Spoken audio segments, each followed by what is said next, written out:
Hello, everyone, and welcome to this episode of Pod Save Chocolate. My name is Clay Gordon. I'm your host, and today we're going to be taking a look back at 2025, the stories in chocolate and cocoa that dominated, some that just exploded onto the scene, some that are a little bit funny, and some that were underreported. But before we get there, I want to remind everybody that this episode of Pod Save Chocolate, like every episode of Pod Save Chocolate, is sponsored by the members of the Chocolate Life. And this is the homepage of the Chocolate Life right now. You can go there and you can go click, if you're not a member, you can go click on the join button. And there has always been a free membership tier of the Chocolate Life since it was founded in 2008. But if you'd like to support the work that we do here, don't do Patreon, not running network ads, none of that stuff. All of the dollars that you support, assuming that you're capable of supporting them, go to running the Chocolate Life. Memberships start as little as $5 a month or $42 a year, and higher levels include consulting hours. Excuse me. This is the homepage of the Chocolate Life right now. And just a quick reminder for all of you who are watching today, whether that's YouTube, LinkedIn, or Facebook, you can go into the comments or the live chat and let me know where in the world you are connecting from. Or if you have a question or comment about anything that I have to say, you can get it into the comments and I will do my best to respond to them over the course of the episode. Something new is this QR code. If you're watching this on a computer screen and you'd like to follow along on your phone, just scan the QR code and it will bring up today's post. And here is the post for today's episode. I do a post for every episode of Pod Save Chocolate, and you can find the links to these up in the archives. But here is today's post. If you scan the QR code, you can open up this post on your phone. You can follow along on the phone while you're listening to what's going on or watching with what it is that's going on. Each post is sort of a run of show. They're unscripted, and this will show the order in which I'm going to cover the items that we're talking about. So I'm going to talk about four and a half stories that dominated the chocolate and cocoa landscape in 2025. Let me make these just a little bit bigger so that you can, if you're watching, you can watch them. So obviously the number one story, and I think it is the story that drove almost everything that is reported over the course of the year, is the rise in the price of cocoa, or what has happened with the price of cocoa over the last year. Now, while we have historic highs over the course of the last 2 years, sometime in 2024, the price rose to above $12,000 a metric ton.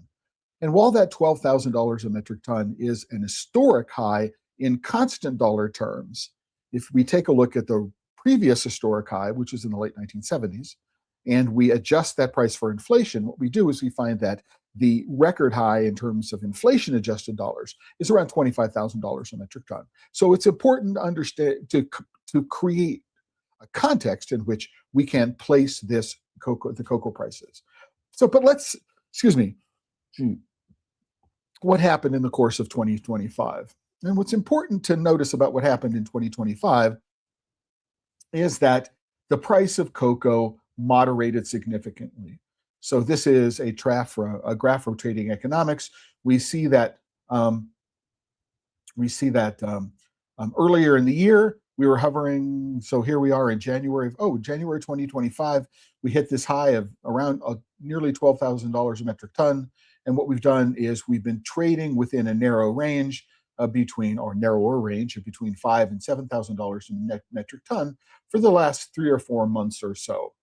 Right? And that's important to understand, that while we do have a fair amount of recent volatility over the course of the month of December, that volatility has begun to narrow, right? But it looks like we're doing is we're settling into a price range of somewhere between $5,000 and $7,000 a metric ton.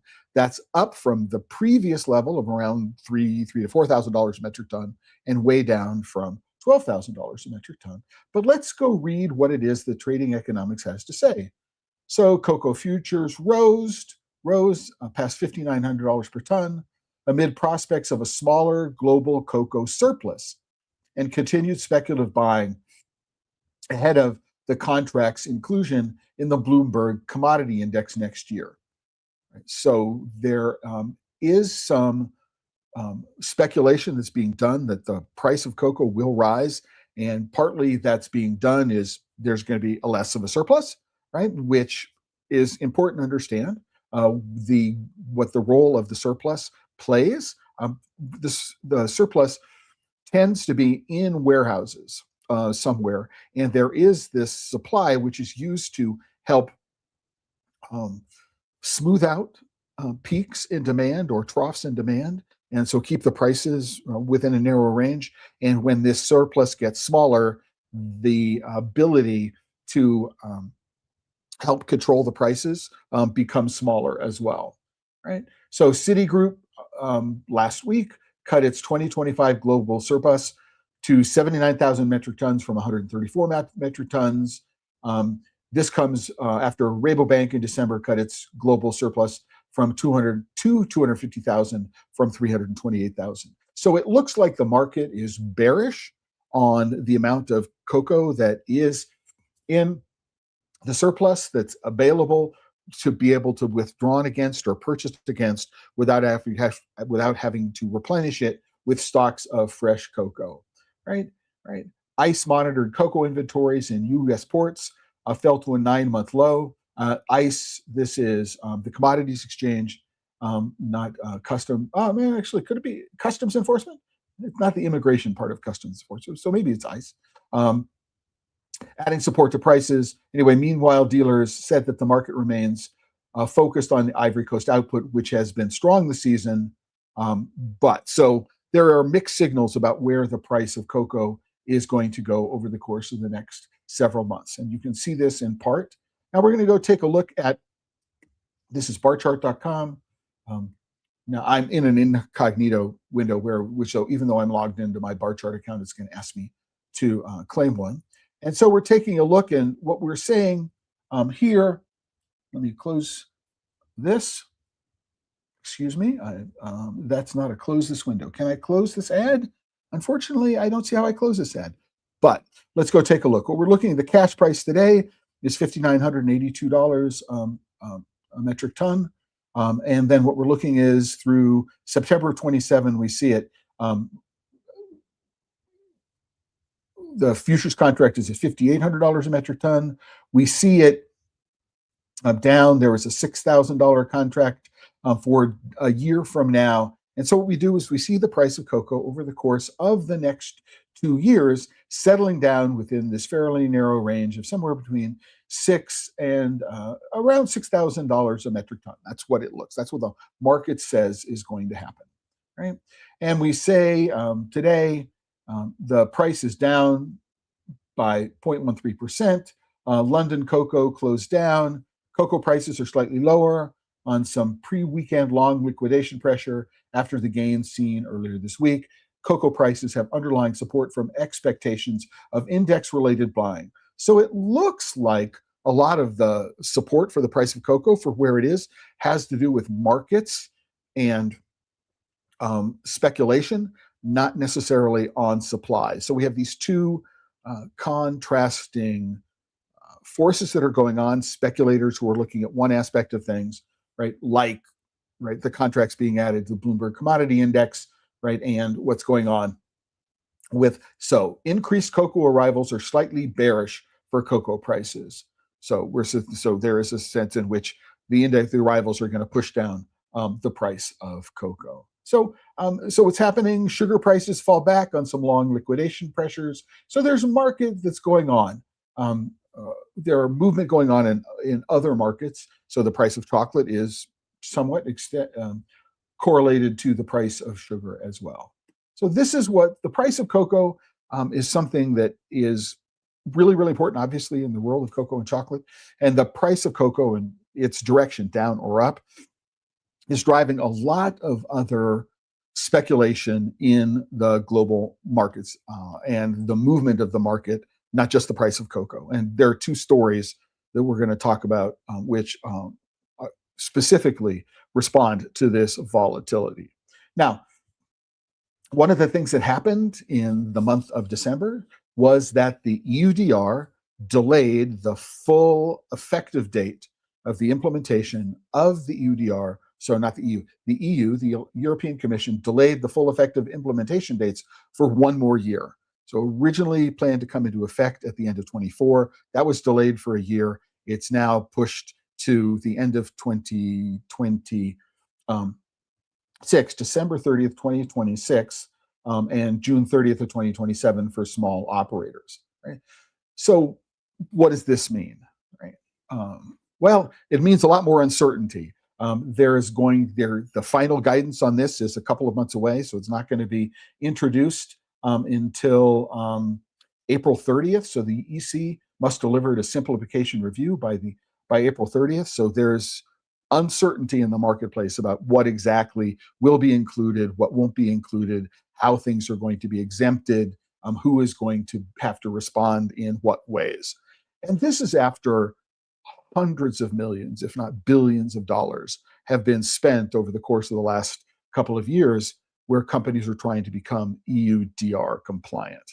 And those costs, many of which have not benefited farmers in any way directly. So the cost of satellite mapping, the cost of subscribing to satellite mapping services, right, to understand where boundaries are, the cost of going around and actually getting the GPS coordinates of farm boundaries, all the costs of compliance, right, have been a drain on the system.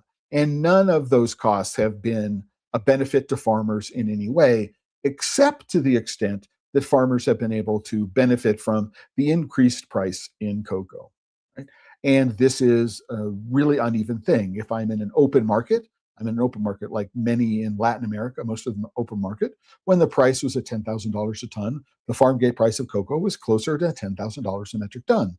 However, if I'm in a closed economy, like Ghana specifically, Cote d'Ivoire, to many extents, the government is setting the farm gate price. So when the market price was at $10,000 a ton, the farm gate price that farmers were paid in Ghana and Cote d'Ivoire was 1/3 of that price. So the ability of a farmer to be able to benefit from the rise in cocoa prices was not evenly distributed. And the EUDR, to some extent, contributed to that rise in price. So at the end of 2024, when when it was supposed to come into effect at the end of 24, many companies delayed purchases. They wanted to see what the impact was going to be, and so they delayed some purchases from calendar 24 or calendar 23 into calendar 24. And when there began to be a shortfall in calendar 2024, because the big companies hadn't done their preseason buying, right? There was more demand, and that demand caused the price of cocoa to spike more than it might have done, increasing speculation, which fueled this spiral of just prices going through the ceiling. So the EUDR is, to some extent, right, partly responsible for the rise in prices in cocoa. And anytime there is uncertainty in the market, uncertainty in the market is going to lead to higher prices. And this is where the extra delay of 1 year for the implementation of the EUDR is going to increase. We don't know what's going on. And when we don't know what's going on, that's going to have some effect on pricing and volatility within the marketplace. And so I'm really looking forward, I think almost everybody's looking forward to the EUDR settling down so that people know what the rules are, right? If we don't know what the rules are, we don't know how to play the game. We need to know what the rules are. So the EU, again, has formally adopted a targeted revision that delays the EUDR application by 1 additional year and streamlines compliance. And this is where, it's like, the EUDR is a good idea, but we didn't really realize when we first voted on the regulation, we didn't realize how difficult it was going to be, and we didn't understand the unintended consequences of some aspects of the regulation. So what happens? So among other things, this revision narrows the EUDR scope by removing printed products like books and newspapers, which are largely made from timber, which is covered by the EUDR. It introduces what are called downstream operators. So who is responsible for actually filing the paperwork, There's going to be a simplified declaration for micro and small primary operators. So if you have fewer than 250 employees, if you have fewer than $50 million in revenues, then the requirements for you to be in compliance are going to be different. Those may change. So the European Commission must deliver its simplification review by the 30th of April next year, but that review may inform some further adjustments. So what we know about what's going on, right, may not be the actual format of what it is that's going to be introduced in April. And again, all that uncertainty causes volatility in the marketplace. Uncertainty is really, really bad for pricing. So here's an article on confectionery news. I'm just going to accept the cookies here. I normally have a VPN. I turn the VPN off when I'm doing this so I don't run into problems with stream quality. But if you want a little bit of industry background on it with some more links to articles about the EUDR delay, you can go take a look at this article on confectionery news. So, and that's the first story. So the first story is the price of cocoa with a sub-story of the EUDR. Right? This is really important. This story actually just came really to the public notice. The next one is that Barry Callebaut is thinking of spinning off its cacao sourcing operation, which is interesting because a little over a decade ago, Barry Callebaut was hailing the integration of its cocoa, bringing into the company its cocoa sourcing operations under the idea that, well, if people are buying chocolate and we're making chocolate, then we need to control the supplies of cocoa that we purchase. Right? And Barry Callebaut is now thinking about spinning out its cocoa sourcing operation. And part of what this is doing, I think, is that since the hiring of the new president, there has been a huge overhaul of Barry Callebaut's operations. And I did dedicate an entire episode of PodSafe Chocolate to doing here the end of a dynasty, where I talked about this. I gave you the name of the president, what the BC Next Level program is all about. The new CEO is Peter Feld, and what it is that he's planning to do. Give you a link to an article inside Parade Plots. We're talking about this. So the background of what it is that's going on is in this article on the deconstruction of Barry Callebaut, Callebaut in Crisis, the end of a dynasty. And it looks like the desire to spin off the cocoa sourcing operations is about managing risk. Right? So if Barry Callebaut is running its own cacao sourcing operation, then a claim can be made that they are directly responsible, so culpable in a legal way, for many aspects of that cocoa sourcing business, which expose them to legal and economic risk and liability. And by spinning off the cacao sourcing, that what they do is that they're going to insulate them from that risk.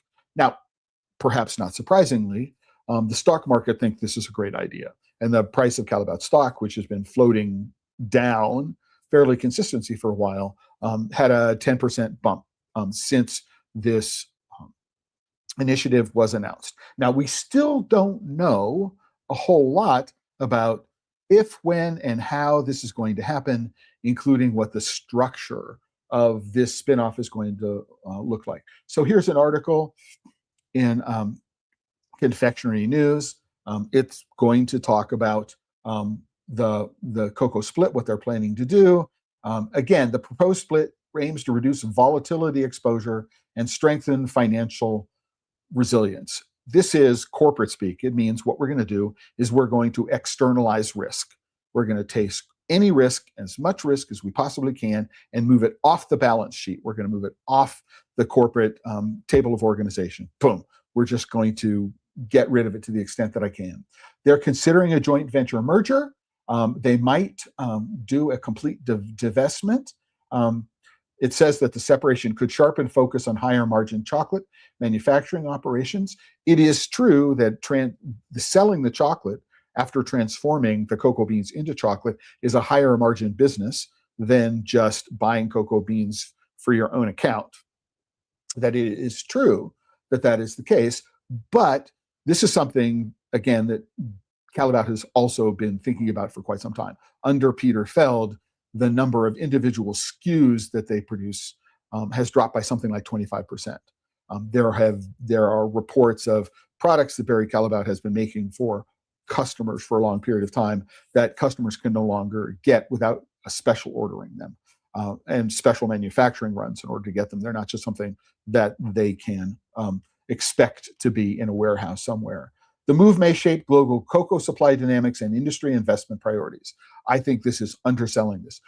Any move by the largest chocolate company in the world, right? So, not necessarily the large. So, Barry Callebaut is a company that manufactures more chocolate for other people than anybody else in the world, and so largest chocolate company in the world.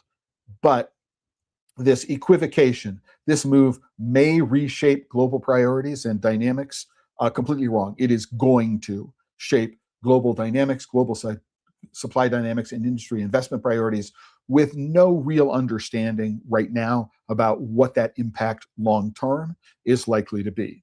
Except we can confidently say that Barry Callebaut is going to might say, hey, we're no longer buying cocoa directly, if they ever were. According to them, everything is at a distance. So we're no longer responsible for this aspect of the illegal labor. We're no longer responsible for this aspect of deforestation, right? And so I see that as a huge problem, or a huge set of problems, which is going to take a long time to resolve, right? The aim of this, sources close to the matter claim the aim is to reduce the group's exposure, right? That's it, right? That's entirely it, right? They want to externalize risk, move it off the balance sheet, move it out of the TO, the table of organization, wherever possible. Now, here's an article that showed up on LinkedIn. My colleague, Mark Donaldson, who's been a guest here on episodes of The Chocolate Life in past. This appears to be an LLM drawing, but we have in 2013, right, what Barry Callebaut was talking about was full integration, right? Full integration for competitive advantage. What they did is they merged with Petra Foods' cocoa division, vertically integrated everything, right?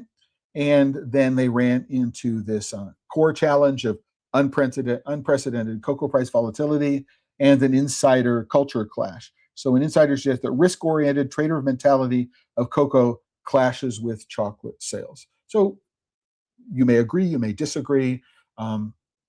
People who have inside knowledge, which I do not have any inside knowledge, but I can imagine that somebody who's spending their day trading cocoa and looking at the market and looking at the exchange and trying to figure out hedging strategies and where to find things is going to have a different mentality, a different approach, a different culture than somebody whose job it is to sell chocolate to customers. That's completely understandable.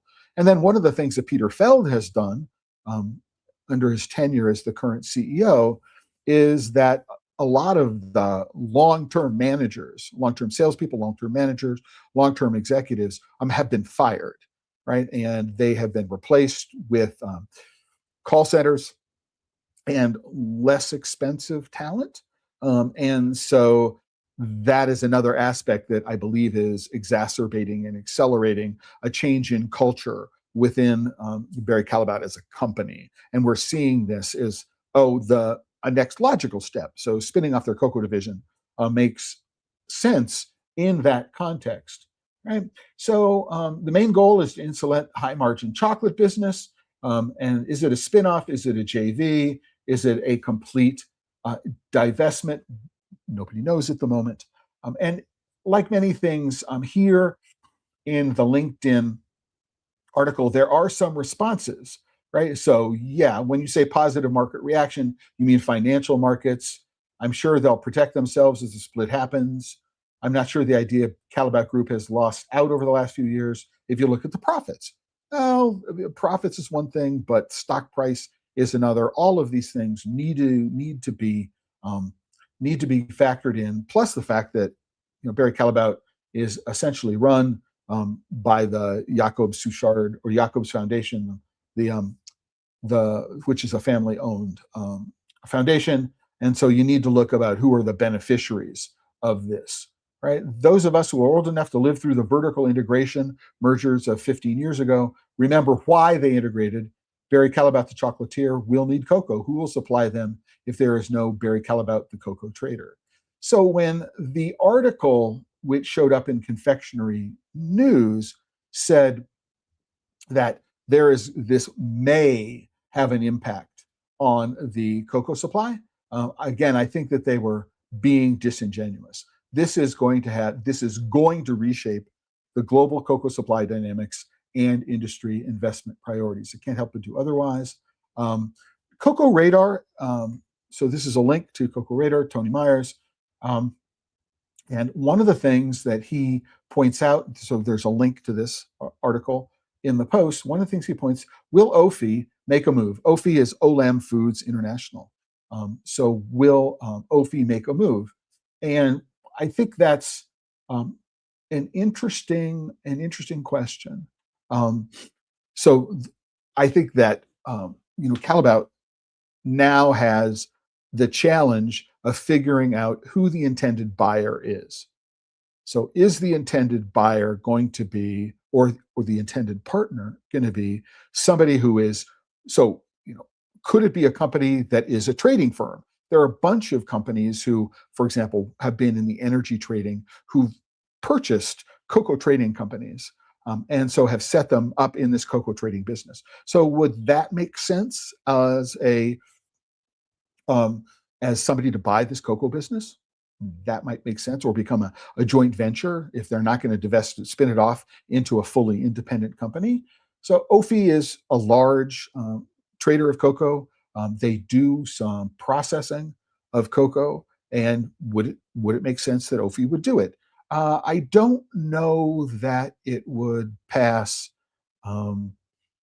muster when it comes to people looking at market dominance and wondering if we're creating a monopoly or close to a monopoly. And listen, in this day and age, does anybody really care? But if OFI purchased it, would it become too big, too dominant? Or is it just large enough to compete with Cargill or someone like that? But it's always an interesting question, I think, right?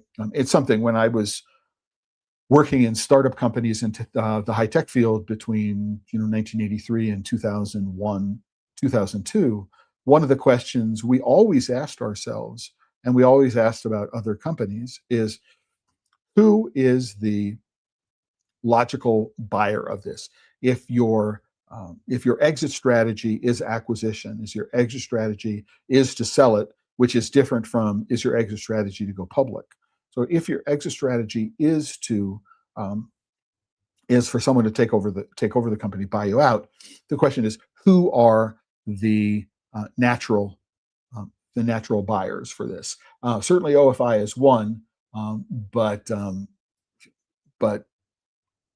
I think that it's not entirely clear given the number of companies that we've seen get into the cocoa business on a big way. I mean, one company in the energy trading business purchased one company who was a cocoa trader, and this is in the last 3 to 4 months, and they become one of the, they now control like 10% of all the world's cocoa, right? And that kind of concentration can happen with a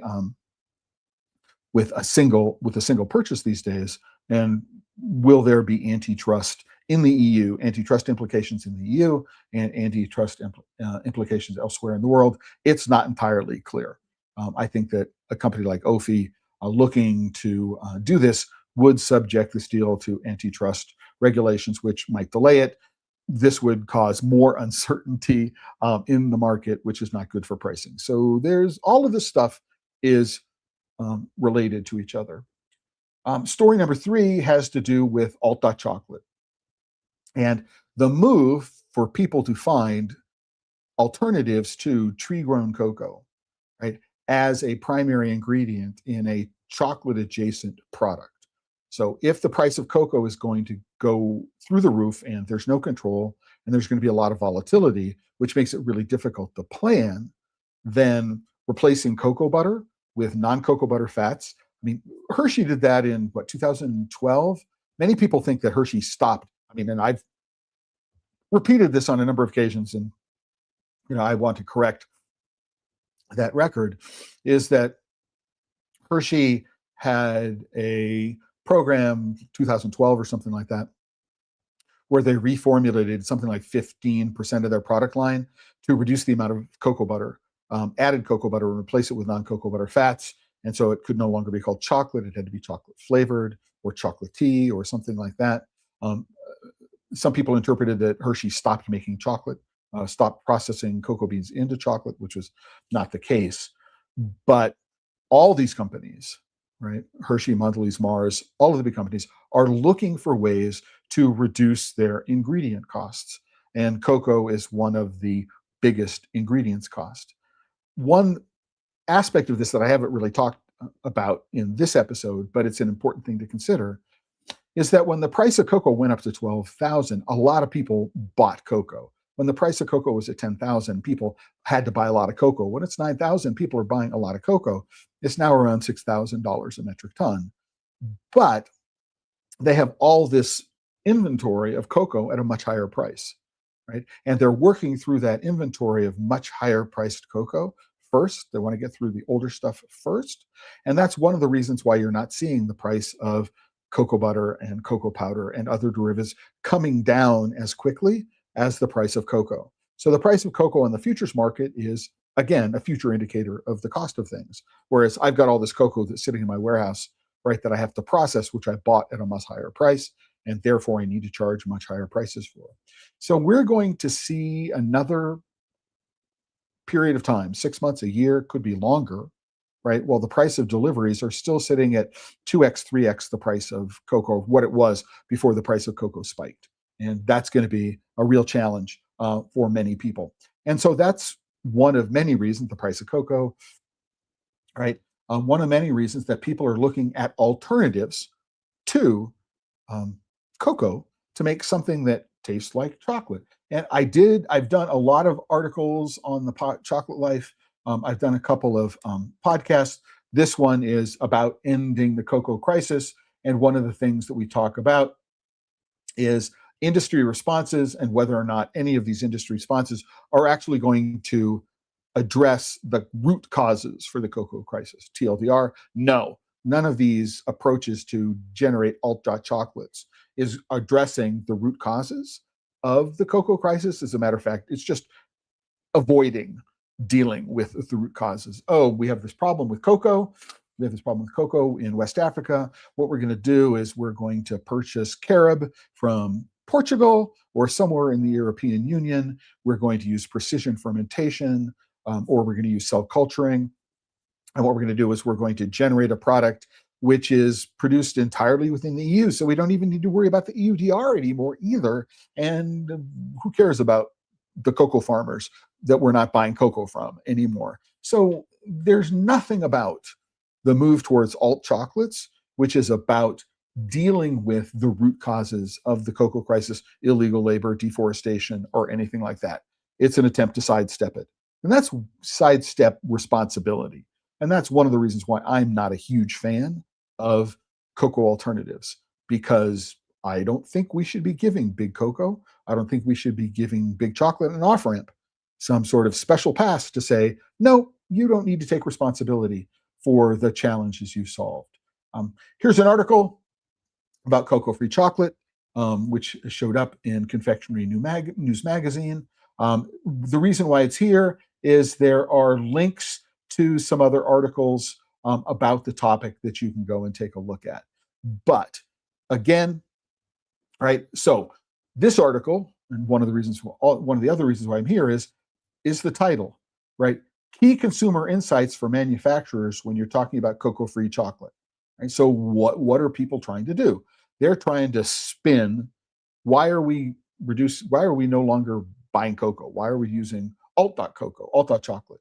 Choose words that feel familiar in order to build consumer confidence. Avoid overly technical terms like cell cultured. Well, how are you going? Wow, I have no idea. So lab made, grown, I don't know what you use, right? Highlight everyday processes. Compare precision fermentation to brewing rather than lab engineering. Adopt positive, transparent terminology. Use words like cultivated to convey care and sustainability. This is all about pay no attention to the man behind the black curtain, right? There's nothing to see here. No, I mean, the future of cocoa-free chocolate, again, while I love the technology, I think it's, again, giving big chocolate an off-ramp to avoid their obligations to cocoa farmers is a bad idea. Now, there is one place where I think there is some of the work that's being done in these areas that has a lot of positive implications. And that is, there's a company called Celeste Bio. The company is, I believe, commercializing technology which was invented at Harvard, either Harvard or MIT. And what they're doing is they're able to use precision fermentation and other techniques to be able to develop nature identical lipids. So they can develop, for example, a cocoa butter, which has the same melting character, a cocoa butter alternative, right, which has the same melting characteristics as a natural cocoa butter. And if all of that cocoa butter went into the pharmaceutical and cosmetics industry, right, and natural cocoa butter produced from cocoa beans went into the food industry, I think that would be a really, really good idea. It would lower prices, it would lower pressure. There's a lot of cocoa which is purchased and processed just for non-food uses. And so I think there are applications of some of the technologies in non-food applications which make a whole lot of sense and might reduce the pressure, which would lower prices. Lower demand, lower prices. The surpluses would become bigger because we're not using a significant chunk of the cocoa that is harvested every year for non-alimentary purposes. So and I think the technology is fascinating. I just don't know that the number one place for doing it, using it, is to replace cocoa in chocolate. For those of us who, and this is, I'm speaking as somebody who's been an advocate for craft and specialty and small maker bean to bar chocolate since the movement started in the 1990s. This is not a good thing for people who are fans of chocolate. Now, that said, if your idea of a good chocolate bar is a candy bar where there's a thin chocolate coating around a lot of caramel and nuts and things like that, then the flavor difference and the texture difference in an alt chocolate is not going to make any difference to you, right? In terms of what's going on, that's not that's not why you're consuming it. You're not consuming it for the chocolate experience necessarily. But again, I do caution about it. I have my reservations about it. But the movement towards focusing on cocoa alternatives is driven by the high price of cocoa. And this move to sell Barry Callebaut for Barry Callebaut to sell off its cocoa sourcing operations is driven by the volatility and the high price of cocoa and the risks associated with it. The EUDR is a complement. It is one contributor to the current or uncertainty around the EUTR has been a contributor to volatility. So these are related stories very, very, very closely, and things that everybody needs to pay careful attention to. So finally, heavy metals and food safety. This is since Consumer Reports produced their first article in late 2023, reporting that there's just a huge amount of heavy metals in chocolate. There are bunches of episodes and writing about this on the Chocolate Life, but not in 2025. I've covered it in some episodes of Pod Safe Chocolate with news and things like that. But more recently, 10 episodes ago, so probably in the month of November or something like that, it turns out that Consumer Reports did an did some research on heavy metals in protein powders.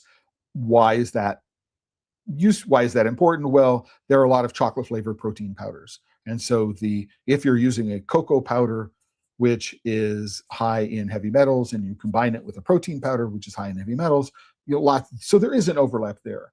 And the real question is understanding what is the difference between risk and hazard. Yes, there is a risk associated with consuming any amount of lead. There's a risk consuming arsenic. There's a risk consuming cadmium, right? But what are the hazards associated with it?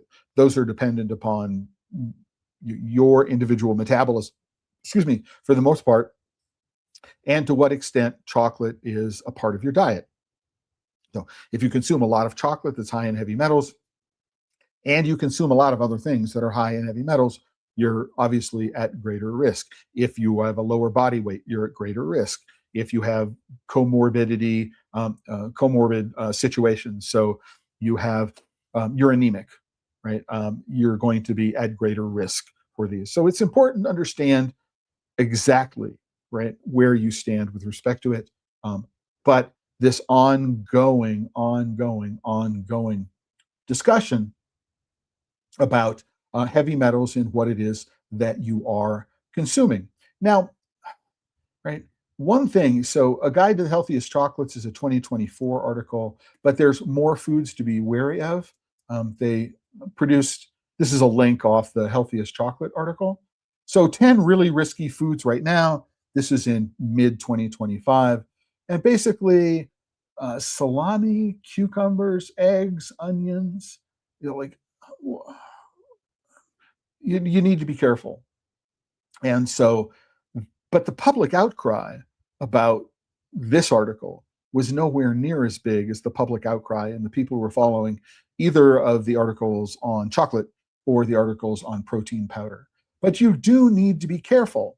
And a lot of what it is that they're talking about here is a lot of the risks that are associated with this can be minimized or done away with completely by cooking things properly. And that's one of the reasons why I also linked to this video. Chris Young, who is at Modernist Cuisine, he was on the staff at Heston Blumenthal's Fat Duck. He's got some really, really interesting technology he's helped develop, and he does very, very much heavy science-based articles. This article is really interesting about among other things, talks about the science of bacteria reduction in cooking. And I recommend it, especially if you're interested in any kind of discussion about the physics of heat transfer, right? Which it affects things like raw chocolate. So understanding that. So understanding what the risks are for salmonella, and you want to get to, is it a 99% reduction in the amount of colony forming units or the amount of bacteria? Is it a 99.9% reduction? What does it mean? And this is it's a short video. It's about 12 minutes, and I can really recommend it. I watched it. There are things I learned, and I've been following this topic for more than a decade. And I subscribe to Chris Young.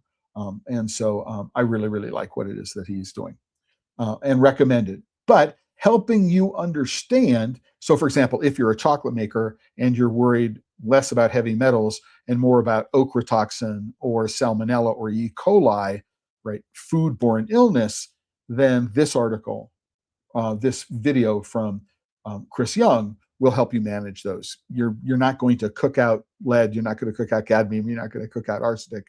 Those need to be taken care of earlier on in the process, right? But this is understanding the why and what you can do to protect yourself in the kitchen is my note here, and I really can't recommend more.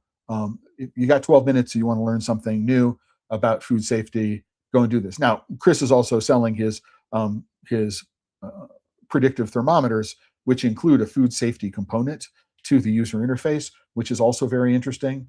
If you are doing sheet pan roasting in a convection oven of your cocoa beans, there might be a way to use a really accurate thermometer like this to help you understand the risk profile of what you're roasting, right? So those are the the stories that dominated 2025, the price of cocoa, which was influenced by the delays in the EUDR, right?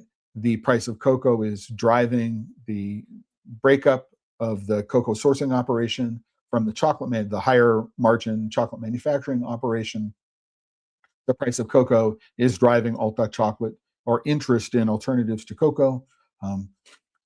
But the heavy metals food safety thing is a second completely separate story to think about. So those are the stories that dominated in my feed and in my coverage in 2025. An underreported story, probably an unreported story because I haven't seen it anyplace else, is it's an abstract of a paper that was sent to me by a colleague, which is, you saw it at the National Library of Medicine as part of the National Center for Biotech Information.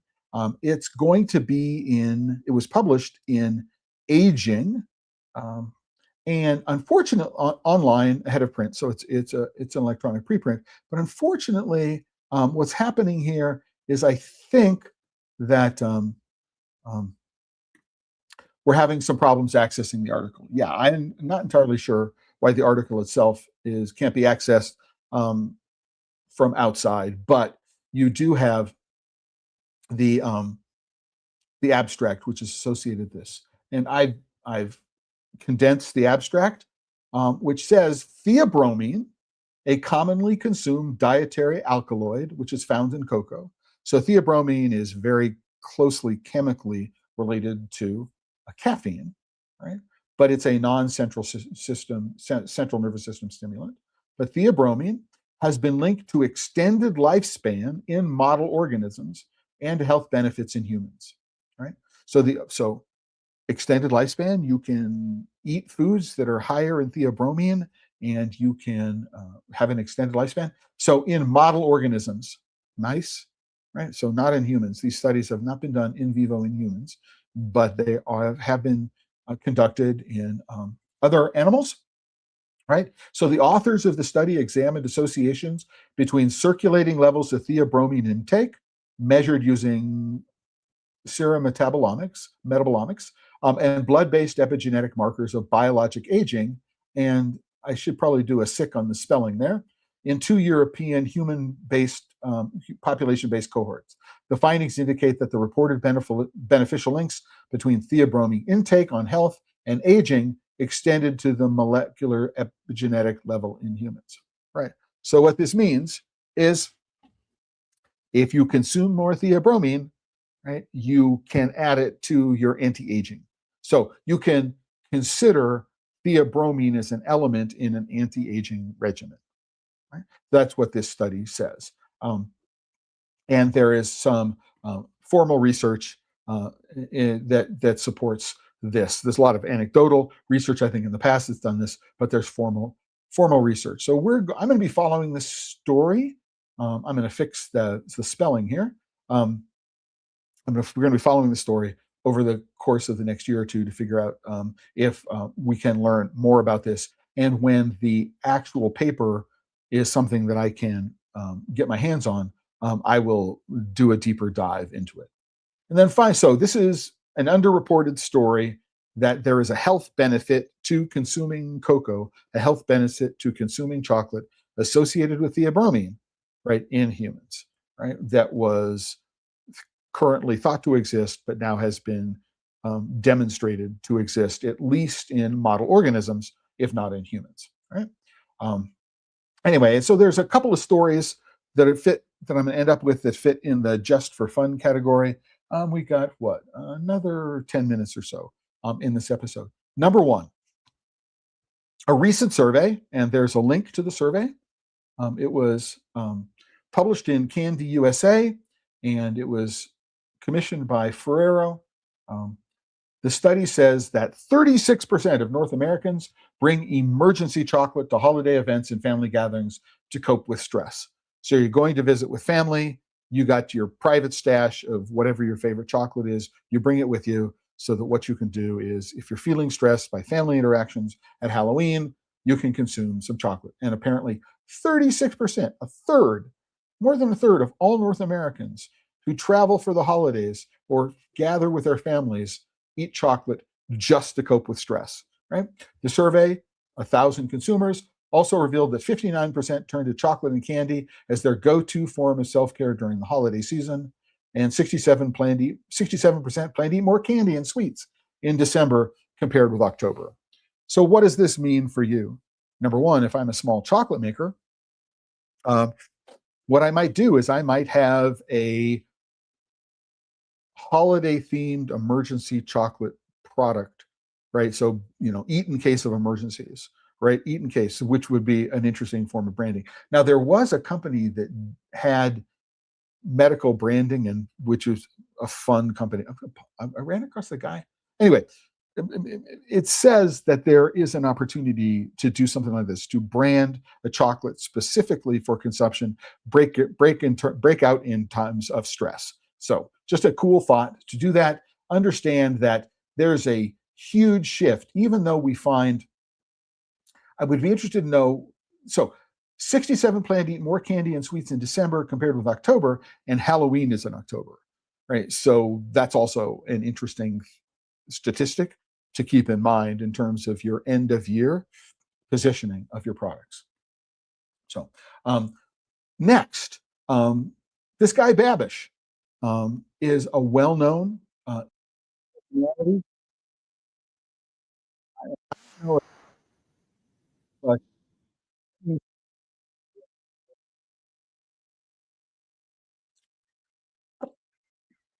because I've got my VPN off.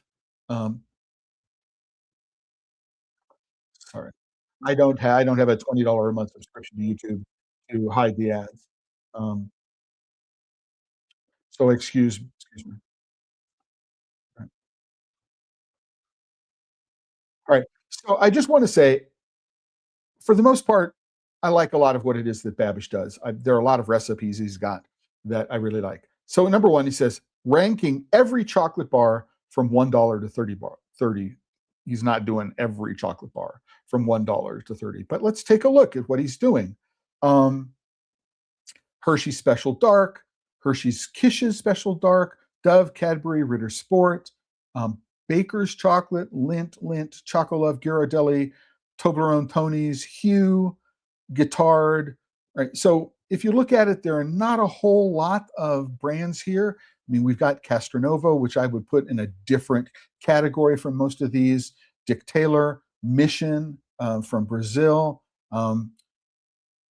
So there's all the Mass Brothers is here for some reason, Scharfenberger, Valrhona. So it's all over the map in terms of what it is that he's talking about. One thing I do like about this format, right, is that he characterizes each bar with an automobile. So in 1960s this, or 1970s that, or 1980s that. And I thought that was a fun way to go characterize differences in chocolate bars by equating them or correlating them with a particular vehicle. But reading this or listening to this, number one, I'm not impressed with the fact that most of these chocolate bars are mass market, right? But there's no understanding that Dove is owned by Mars. He does mention that Cadbury is manufactured by Hershey. Ritter Sport is purchasing Chocolove. Ghirardelli is owned by Lindt. Hue is owned by Mondelez. So there's no real understanding about the larger market understanding, which is unfortunate because one of the things that he does talk about is he does talk about buying fair trade and the importance of buying fair trade. But he doesn't talk about, oh, well, if Hue is owned by Mondelez and is Mondelez a good actor, and so should we go ahead and do this? Now, you may agree with his ratings. You may love this stuff that he loves. You may hate the stuff that he loves. But there's a lot of stuff going on in here that shows that he's not as knowledgeable about chocolate as he might be, because he makes some claims about the way chocolate is manufactured that are not true, as it turns out. So take everything that you got here with a grain of salt, but it's pretty fun. And then you can go through and say, do you agree or disagree with any of these bars? And again, I don't understand the order of these things and how he chose these things. And Fossa is in here, and we got a 1%, 100% going against a 70%. It's just all over the map, and I don't understand the progression, and I don't understand what's going on. But I did like some of his card choices. That was fun. Another, um, oh yeah, and the other thing is, would I use Babbage's ranking here to guide my purchases? The answer is no. In the previous episode, I talked about gifting chocolate and how the experts selected. And what I would do is I would err towards people who are doing rubrics that are like the one the New York Times wire cutter uses, which is their link of the best box chocolate, and their approach to writing about them, I think is really, really usable, and more useful than an individual person like Babbage who doesn't have a real deep knowledge of the way chocolate is made and how cocoa is sourced, and doesn't have a deep knowledge of who owns who, or Mondelez owns who, right? Just a complete lack of understanding, which is a real challenge. Now, there's another real interesting series. It's done by Epicurious. They have a panel of 3 experts, and unfortunately, again, we've got these advertisements.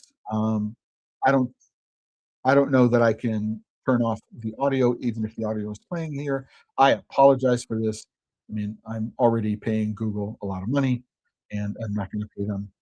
I'm not going to pay them any more than I'm already paying.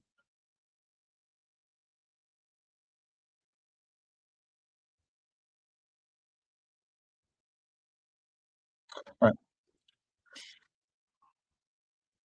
So number one. So here is the Epicurious. We saw three makers. And we see Mary Bell Lieberman, and we see Nate Hodges, and we see Jessica Spalding. So I know Mary Bell Lieberman. She is the founder of Mary Bell Chocolates. Nate Hodges is at Rocca. Jessica is an independent and smaller company. And what they did is they went and chocolatiers blind taste every chocolate bar. Again, the every is an overstatement. What they've got here is a bunch of bars, but Ghirardelli, Cadbury, Hershey, Choco Love, Trader Joe's, Lindt, right? Fine and Raw, Hugh again, Godiva, Alter Eco, Beyond Good, Valrhona, Ritter, Meiji, Blue Stripes, Theo. It's a real interesting selection. I don't understand how they went and do this. It's certainly not every bar. One of the things that I thought was really interesting about this, is that there's some really bad advice about how to eat chocolate, which is presented in this list. Right? Jessica Spalding says, "Don't chew chocolate." The answer is absolutely. You can chew chocolate, and you should chew chocolate. Biting a piece of chocolate gives you one indicator of texture. Chewing it a couple of times gives you another indicator of texture before you let it melt in the mouth. You should chew your chocolate, right, as a part of the process of evaluating it. Right? They talk about tempering, they talk about some technique, they talk about some technology. But the one thing that really, really does annoy me about this is when they do the reveal. Right? So they'll talk about a chocolate. I'm not going to find one here, but you can go through and you can link and you watch it. But because this is blind tasting. Blind tasting. If I know anything about chocolate, I can look at the mold and I can go, oh, this is a Ghirardelli mold, and the Ghirardelli mold and the Lindt mold are very, very similar, right? And if I've got Dove, there'll be something that indicates what it is that's going on. I can understand, right? Or I can identify, quote unquote, in a blind tasting, if I'm being given a bar, I can identify most of the chocolate. And these are professionals, and chances are they have been able to identify most of the chocolate bars they're consuming. But there's this big, oh, this is who they are, right? So there's this overacting drama which is associated with the reveal on all of these things, right? Which, once you go through 30 different ones, it becomes very, very annoying. But take a look at this list.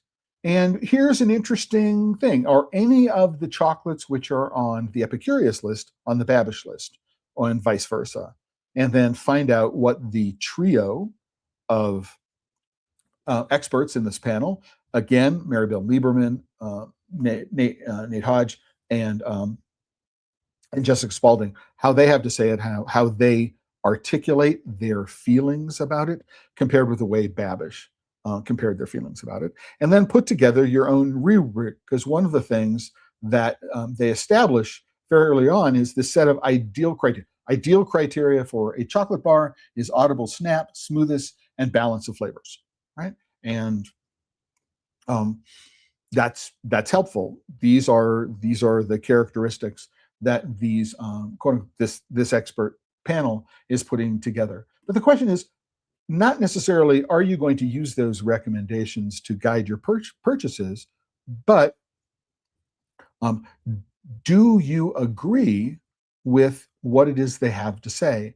Does their understanding of these chocolates match your understanding of these chocolates? And now you can say, oh, I think, this person, right? And I agree 80% of the time. And that group of panelists and I agree 50% of the time. And so I'm going to take a look at what they say and give it more credence than something else. And this is what I do. So very early on, as I was working in chocolate, or I realized that when I first moved to New York City, I had the opportunity to see a lot of movies. I went to a movie, at least one movie every weekend over the course of 2 summers that I was there. And I realized that very quickly that if Rex Reed liked a movie, the movie critic Rex Reed, if he liked a movie, I was probably not going to like it. And if he didn't like it, I was probably going to like it. And so the goal here is not to say that, Babish bad, Babish good, the Epicurious panel bad, the Epicurious panel is good. The goal is to help you understand, and that was one of the reasons why I did the previous post on the Chocolate Life, or the previous Pod Save Chocolate episodes on exploring chocolate gifting options, was to focus on the process that the people who are compiling the lists went through. And you can use the Babish list, you can use the Epicurious list, you can use the New York Times list, you can use all these lists to help you understand what's important to you, how you want to go and review products, what is important to you, what are you going to pay attention to. But also when you say this person recommends X, and it may not be chocolate, right? So if Babish doesn't do a good job, in my opinion, or right, can I trust what it is that he says about hot sauces? Maybe, maybe not. But I'm certainly not going to take as gospel what it is that he says. So that's the only point, is that use them as a guide to making your own decisions, right? And then decide, oh, I agree or disagree with what it is that what it is they have to say, and count the hits and don't ignore the misses, which is the important part. So don't ignore the misses, right? So if it's 30 out of 35 that you don't agree with, you put a low weight on the ability of that particular critic to be able to predict what it is that you'll like, which is, the important part. How can I trust what it is they have to say, their recommendations? What is the likelihood that I'm going to like what it is that they like? And that's the important part here. And we're at the end of today, Friday, the 26th of December, this coming Tuesday, which is the 29th, if I'm doing my math correctly, 27th, 28th. No, it's the 30th. 27th, 28th, the 30th. Yeah. Whenever the next episode of Pod Save Chocolate is going to be a look ahead to 2026. And with that, I want to thank everybody who's been watching me today. Remind everybody that you can click on the join button, because this episode of Pod Save Chocolate, like every episode of Pod Save Chocolate, is sponsored by the members of the Chocolate Life. Click on the join button. There's always a free tier, right? But if you do have the resources to support the work that I do, financial resources to support the work I do, it starts for as little as $5 a month or $42 a year. And that at the higher levels, the membership comes with between 1 and 3 coaching and consulting hours, which you can use at any time during 2026 when you sign up for them. And with that, I want to say thanks, everybody, for joining me today. And to remind everybody, as we approach the new year next week, that if you're working with chocolate and you're not having fun, you're doing it wrong. Ciao, everyone. Until the next time.